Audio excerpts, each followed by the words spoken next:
اسرائیلی media میں پاکستان کے خلاف تواتر سے پروپیگنڈا خبریں شائع کی جاتی رہی ہیں۔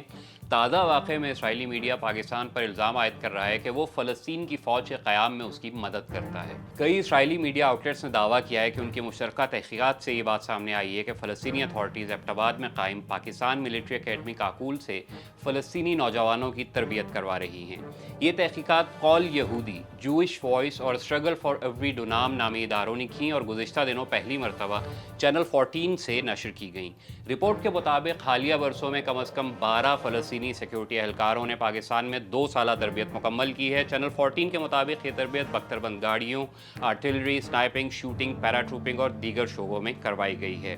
اسرائیل اور فلسطین کے درمیان اوسلو معاہدے کے مطابق فلسطینی نیشنل اتھارٹی نیم فوجی صلاحیتوں کی حامل پولیس فورس کی بھرتی اور تربیت کا اختیار رکھتی ہے، لیکن اسے فوج رکھنے کی اجازت نہیں ہے۔ ان معاہدوں کے تحت اسرائیل کو یہ حق حاصل ہے کہ وہ بھرتیوں کا جائزہ لے اور ناپسندیدہ افراد کی منظوری روک دے، تاہم اس پر عمل درآمد نہیں کیا گیا۔ اسرائیلی میڈیا کو شاید یہ علم نہیں کہ پاکستان ملٹری اکیڈمی کاکول میں مختلف ممالک بالخصوص عرب دنیا سے بڑی تعداد میں نوجوان یہ تربیت کئی برس سے حاصل کر رہے ہیں۔ عرب نیوز کے مطابق گزشتہ 76 برس کے دوران سعودی عرب، اردن، عراق، فلسطین، قطر اور بحرین سمیت 31 دوست ممالک کے 1522 کیڈٹس نے پی ایم اے میں تربیت حاصل کی ہے۔ تربیت مکمل کرنے پر یہ کیڈٹس فلسطینی اتھارٹی کی فورسز میں خدمات سر انجام دیتے ہیں۔ جون 2023 میں پاس آؤٹ ہونے والے ایک فلسطینی کیڈٹ علی تاج نے عرب نیوز کو دیے گئے انٹرویو میں کہا کہ تربیت کی سخت جسمانی ضروریات کے علاوہ انہوں نے ہتھیاروں اور دیگر ضروری چیزوں کے بارے میں بھی تربیت حاصل کی۔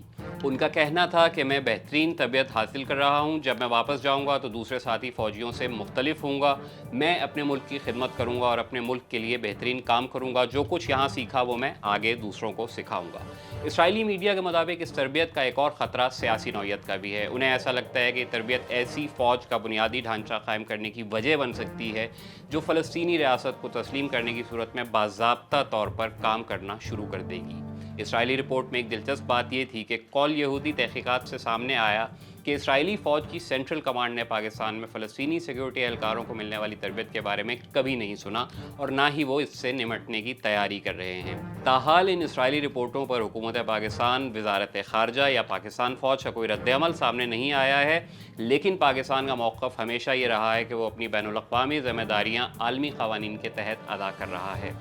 اگست 1947 میں برطانوی راج سے آزادی حاصل کرنے کے فوراً بعد قائم کی گئی پاکستان ملٹری اکیڈمی فوجی افسران کو سخت تعلیمی اور جسمانی تربیت دینے کے لیے بنائی گئی تھی۔ 21 اکتوبر 2023 کو عرب نیوز میں شائع شدہ P M A passing out notification کے مطابق عراق، فلسطین، قطر، یمن کے علاوہ مالدیپ، سری لنکا اور نیپال کے کیڈٹس بھی تازہ گریجویٹس میں شامل تھے۔